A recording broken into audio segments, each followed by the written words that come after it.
A few days ago, I saw Ashraf put up a video on his wants for the Piece TCG in 2024. I've linked the video in the description if you haven't watched it. His video inspired me to make my own. So in this video, I'll be sharing and discussing the top 5 things that I want to see in the Piece TCG in 2024. There won't be any repeating points or overlap from his video.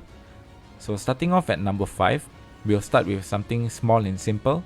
I want to see a dual colored character or event. We may or may not be getting this, as there are two ways of looking at it. Number 1, it might come because other card games have already done this, and even Bandai's own card game Digimon, dual colored cards are in the game.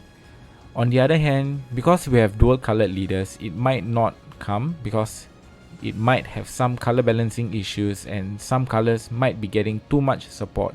For example, if they were to release a red-blue Nami that searches for a straw hat, red would get an additional unintentional boost. So I'm looking forward to see how they implement this and when they come to the game if it's balanced well. So dual color leaders will definitely bring in some spice to the game and deck building. So I hope it comes in 2024. Next is number 4, have each division for tournaments. I believe outside of Japan, everyone, whether you are a 2-year-old baby, 18-year-old teenager or a 70-year-old person, in a tournament setting, everyone is competing against one another. I'm not implying that someone younger doesn't have what it takes to play against a teenager.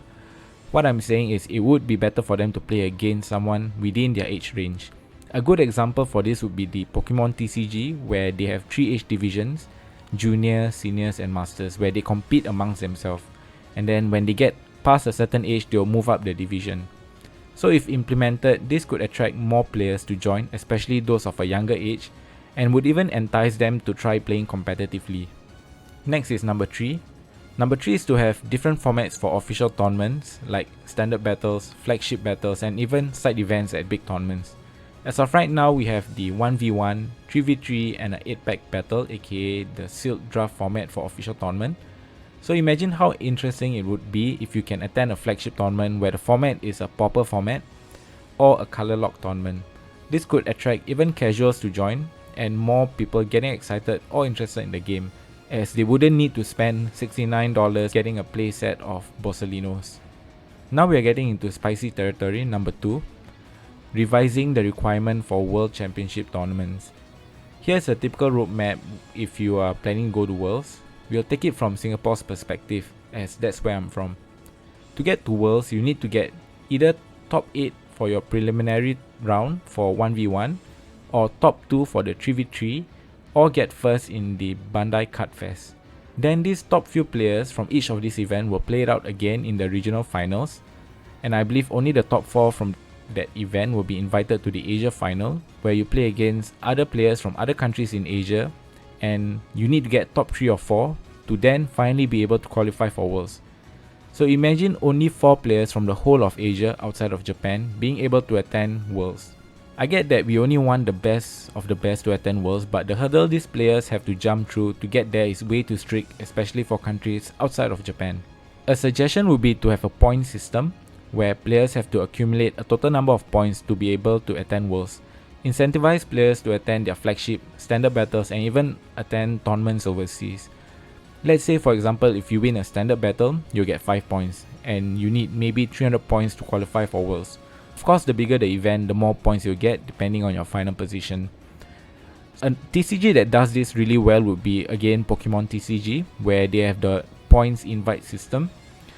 Although I don't see this happening anytime soon, especially in 2024, I really hope for this change for the sake of those players who are really trying really hard to get to the World Championship.